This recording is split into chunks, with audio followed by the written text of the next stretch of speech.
ঘড়িতে বাজে সকাল ওই 9:10-15 মতন, কিন্তু এত এত কুয়াশা পড়েছে আর তার সাথে হাওয়া দিচ্ছে, জাস্ট বলার মতো নয়, ভীষণই কুয়াশা পড়েছে। কালকেই বলছিলাম যে আমাদের এখানে কিন্তু এখনো সেইভাবে কুয়াশা পড়া শুরু হয়নি, কিন্তু না, আজকে দেখে বোঝা যাচ্ছে যে কুয়াশা পড়েছে। যাই হোক, ছাদে একটা কাণ্ড ঘটে গেছে, সেটা সকালবেলায় আমার বড় একটু মাথা গরম হয়ে গেছে। হনুমান এসেছিল, হনুমান এসে পুরো মানে কি বলবো, গাছগুলো কালকে সারাদিন ধরে গাছগুলোর এত পরিচর্যা করলো, কিন্তু গাছগুলোর যে কি পরিস্থিতি করেছে, বিশেষ করে শিম গাছটা নিয়ে আমি তোমাদের মানে দেখাচ্ছিলাম যে ফুল এসছে, এইবার ফলটা ধরবে, কিন্তু শিম গাছটা পুরো টেনে নামিয়ে কচি কচি পাতাগুলো খেয়ে নিয়েছে হনুমান। কি অবস্থা, মানে অনেক দল বেঁধে এসেছিল। তো বরের তো খুব মন খারাপ, বলছে আমি আর ছাদে যাব না, আমি আর গাছে হাত দেব না।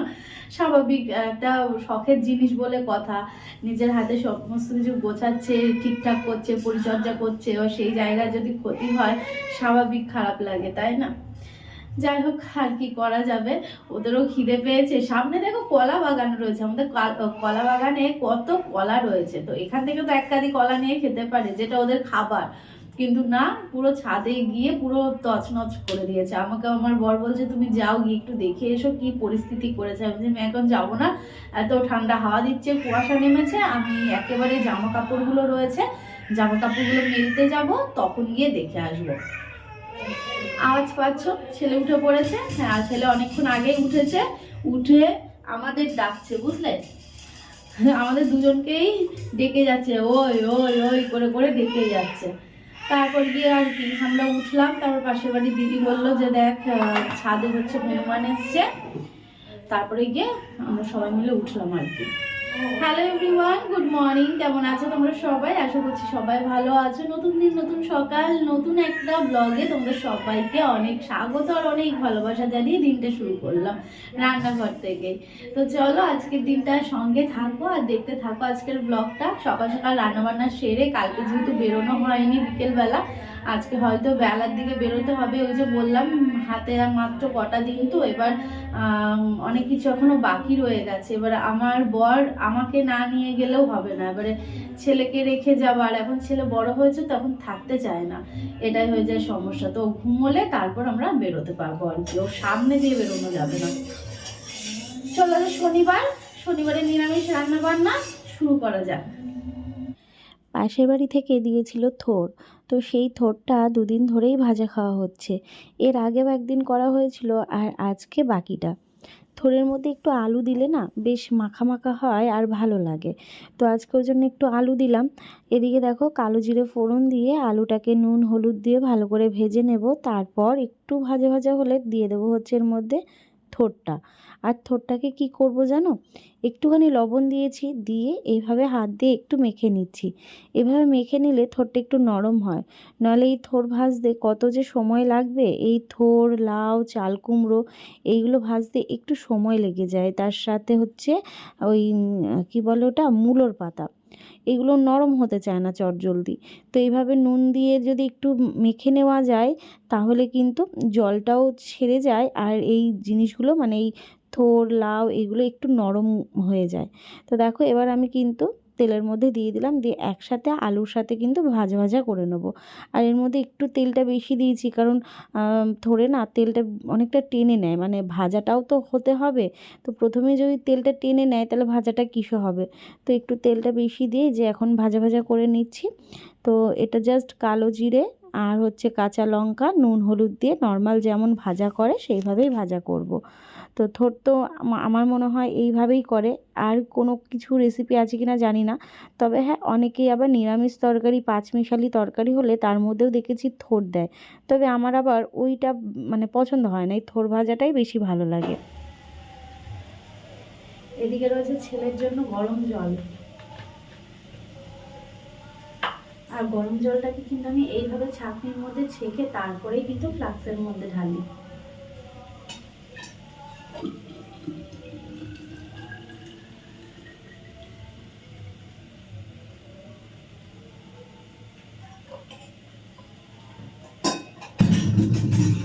নিচে সাদা আয়রন করে তো ওই জন্য ছেঁকে নেওয়াটাই ভালো। আর অবশ্যই নিচের জলটা ফেলে দিতে হবে। এই যা ছেলের জন্য ফ্লাক্সে গরম জল রেডি। গতকালকে কত কিছু বাজার করলো, আর তার মধ্যে মূলো শাকটা এত মানে কচি ছিল কি বলবো, কিন্তু পরের দিন দেখো মানে হালকা হালকা পাতাগুলো লাল হয়ে গেছে, ভালো লাগছে না। তো তার মধ্যেও মাঝখান থেকে দু একটা পাতা বেছে নিলাম, কারণ মূলো শাক খেতে আমার কিন্তু বেশ ভালো লাগে। তোমাদের এর আগেও বলেছি, মানে আমার বর তো খুব একটা খেতে চায় না, একবার খাবে তো দ্বিতীয়বার খাবে না, আর আমার তো দুবার তিনবার হলেও আমি খেয়ে নেব, এত ভালো লাগে। বেগুন দিয়ে করি আর বেশ সুন্দর হয়, মানে বেশ নরম হয় আর কি। তো দেখো ওখান থেকেই দু একটা পাতা আমি বেছে নিচ্ছি, আর বাদবাকিগুলো আমি পাতাগুলো কেটে শুধু মূলোটাকেই রেখে দিচ্ছি। তোমরা অনেকে কমেন্ট করে জানাচ্ছ যে রিয়াঙ্কা তোমার সুবিধা হবে, তুমি এটা নাও ওটা নাও, মানে ফ্রিজ, তারপর ওয়াশিং মেশিন, অনেক কিছু।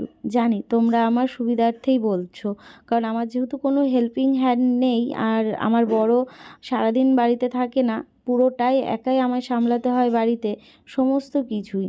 তো সেই জায়গায় দাঁড়িয়ে তোমরা আমার সুবিধার জন্যই এটা ওটা বলছো ফ্রিজ নিতে, কিন্তু কি বলো তো, ইচ্ছে তো অনেক কিছুই করে, কিন্তু সময় সুযোগ বুঝে সমস্ত কিছু তো করতে হয়। তো অলরেডি আমাদের এসির একটা ইএমআই চলছে, গাড়ির ইএমআই চলছে, তো সময় আসুক, হট করে তো কোনো কিছু সিদ্ধান্ত নেওয়া বা করাটা ঠিক না। তো সময় আসুক, অবশ্যই তোমরা দেখতে পাবে।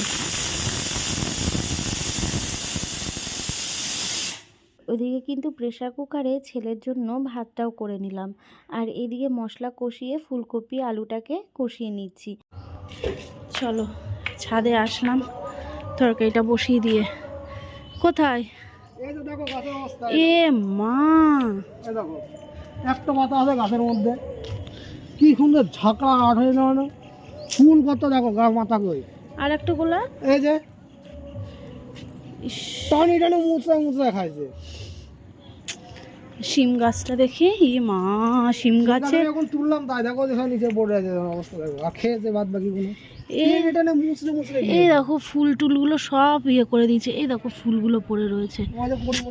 ইস, এই দেখো শিম হতো, এই যে এই দেখো এই গাছ মাছ সব টেনে নামিয়ে ফেলেছিল, টেনে সব পড়েছিল এখান থেকে, আমি তুললাম বলো ওটা বাদলাম, এ বাবা দিয়ে বাদলাম। এই দেখো সব টেনে টেনে মুচড়ে মুচড়ে ছিঁড়েছে, সব মুচড়ে মুচড়ে ছিঁড়েছে। পাতা ফাতায় দেখো ওই জায়গায় উপর দিয়ে টেনে নামিয়েছে, যে পাতাগুলো এই যে এই যে এই দেখো টেনে টেনে নামিয়েছে, হ্যাঁ পড়েছে, কি করে এই যে এই যে অবস্থা।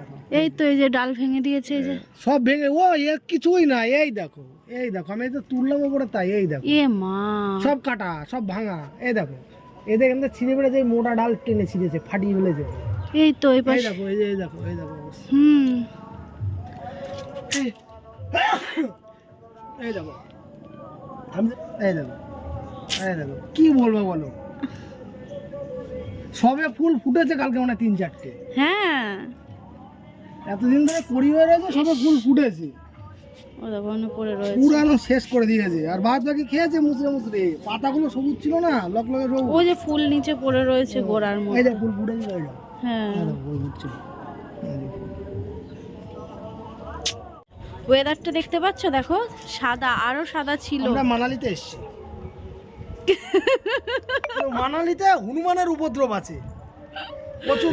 আমাদের মানালিতে হনুমানের উপদ্রব রয়েছে, তাহলে সোমনাথরা মানে একা মানালি ঘুরছে না, আমরাও ঘুরছি, আমরা বাড়িতে ঘুরছি, তাই না? এই মানালিতে হনুমানের উপদ্রব আছে। কুয়াশা দেখেছো? কুয়াশা, কুয়াশা দেখো, কুয়াশা। তুমি কোথায়? তোমাকে তো আমি দেখতে পাচ্ছি না। যদি ব্লগটা দেখে না বলবে, ওরা হচ্ছে জার্নি করে কষ্ট করে বমি করতে করতে আমি গেছে। সকালবেলা খালি গায়ে উপরে এসেছি, এসে এই অবস্থা থেকে আমার মাথা গরম হয়ে গেছে, আমি ওই রকমই ফেলে নিচে চলে গেছি। তো দেখলাম যে গাছটা ফালতু ফালতু নষ্ট হবে, দড়ি দিয়ে এখন বেঁধে দিতে হবে, এমনি নর্মালি বেঁধেছি। আর কি হবে বলো, ওদের খিদে পেয়েছিল। তবে না, এক একটা হনুমান না খুব বদমাইশি করে, জানো তো। আগের বছর আমার দুবার করে ক্ষতি করেছে, দুবার টব মপ ফেলে দিয়েছিল, পুরো উল্টে পাল্টে দিয়েছিল। আম গাছ ছিল, আম গাছগুলো হচ্ছে পুরো মুচড়ে খেয়ে নিয়েছিল, এরকম। সামনে দেখো কলা বাগান রয়েছে, কলা বাগান থেকে এক কাঁদি কলা নিয়ে তো রাখা। হ্যাঁ, লঙ্কা গাছগুলো খায়নি। পরবর্তীর জন্য অ্যাটাকের জন্য ওয়েট করে বসে থাকতে হবে, পরের বার লঙ্কা। একবার ইয়ে এসছে তো, একবার নজর পড়েছে তো, তুমি বিশ্বাস করবে দিদি, শিম গাছটাকে উপর থেকে টেনে নামিয়েছে, পাতা পুরো পুরো শিম গাছ নামিয়ে পুরো ফুল টুল হ্যাঁ ওপাশে দেখবা কি করে, এই যে ইয়ের জন্য তো গার্ড বোঝা দেখা যায় না। মাচার হ্যাঁ। মধ্যে ছেড়ে গেছে, ওই গাছ টেনে টেনে নামাইছে, নামায়ে ছেড়েছে। মানে শিম ধরতো জানো এবার, আর ওই ফুটেছে সব। হ্যাঁ ফুল টুল গুলো সব খেয়ে এত নিয়েছে। খাটা দেখো রোদের বংশ নেই আজকে, আর মনে হয় না রোদ উঠবে। আরো কুয়াশা ছিল, মানে এখন তো 9:30 বেজে গেছে, এখন এইরকম দেখছো। দেখলাম। হ্যাঁ আর আরও কুয়াশা ছিল, ওই মাঠ ঘাট তো দেখাই যাচ্ছিল না। মানে আমি তো তখন ছিলাম না, ওপরে আসিনি। ও বলল, হ্যাঁ মাও বলছিল যে সকালে আরও কুয়াশা ছিল। দেখো, আর এই যে আমাদের গাছ আর কি। কার বাচ্চা পুড়িয়ে? কে? ও অজিতের ছেলে। কিরকম লাগতেছে গাছটার দিকে তাক, আমি এত আর কি খাটাখাটনি করবা? করলাম, আমি আমার বেগুন বিরক্তি গাছগুলো লেগে রয়েছে। যাচ্ছে ছাতা। চলো নিচে যাই, তরকারি বসিয়ে এসছি।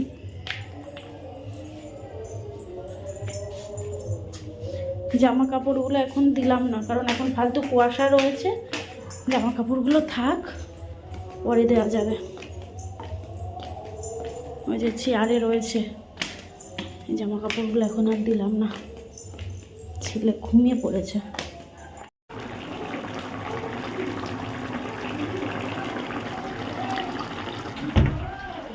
তো এদিকে আমি রেডি হয়ে নিয়েছি। বাবা যত বেলা বাড়ছে ততই যেন হচ্ছে কুয়াশা হচ্ছে, আর ঠান্ডা হাওয়া দিচ্ছে, ভীষণ বাজে একটা ওয়েদার। ওপরে জামা কাপড়গুলো মেলে দিয়ে এসেছি, আর রেডি তো দ্বিতীয়বার এটা নিয়ে রেডি হলাম। এর আগে রেডি হয়ে ছেলেকে খাওয়ালাম, ছেলে হচ্ছে মানে একটুখানি ঢেক তোলার সাথে একটু খাবার বের করলো, মানে আমার জামাটা আমার হয়ে গেল।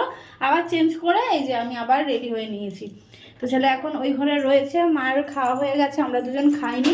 আমি বললাম আগে ঘুরে আসি তারপরে খাবো। ওই যে, আর এই ঘরে হচ্ছে ছেলে। হ্যাঁ মা, বোতলে জল দিয়ে যাই, ও খাবে। চলো ওর বোতলে জল টল দিয়ে যাই, ও থাকুক, আমরা হচ্ছে কাজটা সেরে আসি। চলো এবার যাওয়া যাক। এদিকে বাইক বের করেছে, আর দেখো এখনো কুয়াশা কুয়াশা রয়েছে। এবারে শীতে প্রথম দেখলাম এরকম কুয়াশা কুয়াশা ওয়েদার, বুঝলে? তবে ফোনে অনেকটা হালকা লাগছে, কিন্তু এমনি দেখলে কিন্তু অনেকটা কুয়াশা। মানে এই বছরে প্রথম এরকম কুয়াশা দেখলাম। এবার পড়বে তো। হ্যাঁ এবার পড়বে, এবার পড়বে। তারপরে হচ্ছে হ্যাঁ। তো এদিকে আমরা স্টুডিওতে চলে এসেছি, কিন্তু বন্ধ। বোন ফোন করলো, বললো হচ্ছে সেই বিকেলবেলা সন্ধ্যের দিকে আসবে। তা আর কি, চলো বাড়িতে যাওয়া যাক। নার্সারিতে যাবো নাকি ক্যালেন্ডুলা আনতে? বললা ইয়েলো ক্যালেন্ডুলা নেবা। দেখো তুমি কই? এ দেখো চলে এসেছি আমরা নার্সারিতে, ঠিক আছে? ও আবার দাদাকে ফোন করছে। এই দেখো এখানে গোলাপ গাছ, ও তো গোলাপ গাছ দেখে কষ্ট আচ্ছা, আমি পাচ্ছে। ওই বাগানেই যাই। এই দেখো কি ভালো লাগছে কালারটা, দেখো আচ্ছা, অরেঞ্জ এমনি কালার। ক্যালেন্ডার আছে তো? আর এইদিকে দেখো কি ভালো লাগছে, মনে হয় যেন সব নিন। দাদা বলছে যেটা পছন্দ হচ্ছে সেটা নিয়ে নাও না। দেখো এই যে গোলাপ গাছ, আমাদের গোলাপ গাছগুলো নষ্ট করে দিল। হবে মানে এখন আবার পাতা ধরবে আর কি, এই হচ্ছে ব্যাপার। চলো দেখি ওইদিকে। হ্যাঁ দোপাটি তো এখন সিজন না। হ্যাঁ ফুল গাছ তো লাগিয়েছি, কিন্তু দোপাটির সিজন বর্ষাকালে হয়তো, এখন দোপাটিতে তো ফুল হয় না, তাই বলছি। না দোপাটি নিও না, দাদা কি বলছে নিয়ে নিতে, যেটা যেটা। না না ওই নার্সারিতে যাই, চলো। চলো, আর কিছু নেই? আমরা সব পেরে নিয়েছে। চলো এই এখানে আছে দু একটা, চলো যাই দেখি, ওই নার্সারিতে যাই, চলো। আর এমনি স্ট্রবেরি ফবেরি বলতে এগুলো নিয়ে যেতে। এটা হচ্ছে দাদার দ্বিতীয় নার্সারি, এখানটায় চলে এসেছি। এখান থেকে কিছু গাছ নেব। সত্যি কথা নার্সারিতে আসলে কি যে ভালো লাগে কি বলবো, দেখো কি দারুণ লাগছে না, শুধু চারিদিকে ফুল আর ফুল, ওইগুলো কিসের চারা? হেভি লাগছে। চলো না না, দেখি। এই তো ও বললো ক্যালেন্ডুলা নেবে, আর কিছু নেবে না। হ্যাঁ আর সে কি যেন বলছিল। আচ্ছা এই মধ্যে হলুদ আর কালো এই চারাগুলো ও ওই তো, হ্যাঁ হ্যাঁ, এই যে হলুদ, এখান থেকে একটা দিয়ে দাও।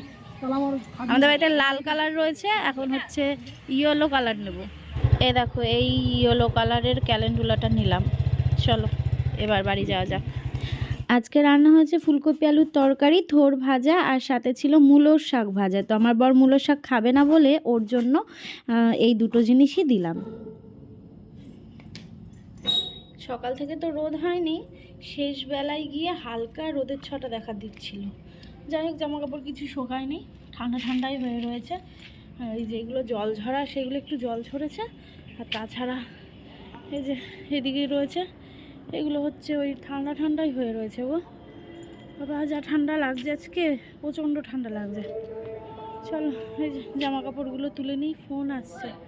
চলো পরে দেখা হচ্ছে। জামা কাপড় তুলে নিচে যাব, ছেলে ঘুমোচ্ছে। অনেকক্ষণ পরই আসলাম, ওই কাজ মেটেনি, নার্সারি ঘুরে বাড়ি আসলাম, ও গাছ পুতলো। তারপরে হচ্ছে ছেলেকে খাওয়ানো, আজ স্নান করায়নি ছেলেকে, ছেলের গা স্পঞ্জ করিয়ে দিয়েছিলাম। তো এই তো ব্যাপার। দুপুরে খাওয়া দাওয়া করে ভিডিও এডিট করছিলাম, রাতে এডিট করে রাখিনি। চলো পরে দেখা হচ্ছে। সন্ধেবেলায় বানিয়ে নিলাম একটু সিমুই, আমরা সবাই একটু খাবো। আর রাত্রিবেলার রান্না তো রয়েছে, সেটা পরে দেখবো। আগে ছেলেকে এখন খাইয়ে একটুখানি বেরোবো। ওই যে বলেছিলাম সকালবেলায় যে সন্ধেবেলা আবার বেরোতে হবে আমাদের। আর আমাদের এই কাজ মানে দ্বিতীয়বার করে হচ্ছে। যে কোনো কাজে গেলেই প্রথমবার হয় বন্ধ থাকছে দোকান, তারপরে দ্বিতীয়বার যাচ্ছি, তারপরে গিয়ে কাজ হচ্ছে। ভগবানের কাছে প্রে করো আমাদের যেন সেই দিনটা ভালোভাবে কেটে যায়, এটাই চাই ভগবানের কাছে। বড় মার আশীর্বাদ থাকলে সমস্তটাই ঠিকঠাক হবে। যাই হোক চলো আগে অর্ডারটা দিয়ে আসি, কেমন? আচ্ছা, এবার তোমাদের বলি, আমরা মেনলি এই স্টুডিওতে এসেছি দুটো তিনটে কারণের জন্য। একটা হচ্ছে ফ্লেক্স বানাতে হবে, আর দ্বিতীয়ত নিমন্ত্রিতদের কার্ড বানাতে দিতে হবে, মানে ছাপাতে দেওয়া আর কি। আরও একটা হচ্ছে আমাদের মেনু কার্ডটা। তো মেনু তো ঠিক করেছি, কিন্তু মেনু কার্ডটা তো করতে হবে। তো তার জন্যেই আসা। তো এখানে দেখছি কি কোনটা কি করলে ভালো হয়, সেটাই উনি দেখাচ্ছেন। তো এখান থেকে সিলেক্ট করি, আর অ্যাড্রেসটা দিয়ে যেতে হবে। তো তারপর ওরা 2-3 দিনের মধ্যে বানিয়ে দেবে। আর তো বেশি দিন নেই, এবার কার্ড ছাপানো রয়েছে, আবার নিমন্ত্রণ করা রয়েছে। তো অনেক কাজ বাকি রয়েছে। তারপর তো আমরা বাড়ি চলে এসেছি, আর বাড়িতে এসেই মা আর আমি দুজন মিলেই একটু রান্নাবান্না করে নিলাম। মা করলো আলুর দম, কারণ মা আলুর দমটা বেশি ভালো পারে। আর এদিকে আমি বানালাম হচ্ছে আলুর পরোটা। প্রথমবার আমার রান্নাঘরে কিন্তু আলুর পরোটা হলো। আর তার সাথে সন্ধ্যেবেলা তো সিমুই করেছিলাম। শনিবারের রাতের খাবারটা কিন্তু জমে গেল, কি বলো? চলো তাহলে ব্লগটা শেষ করলাম, ভালো থেকো।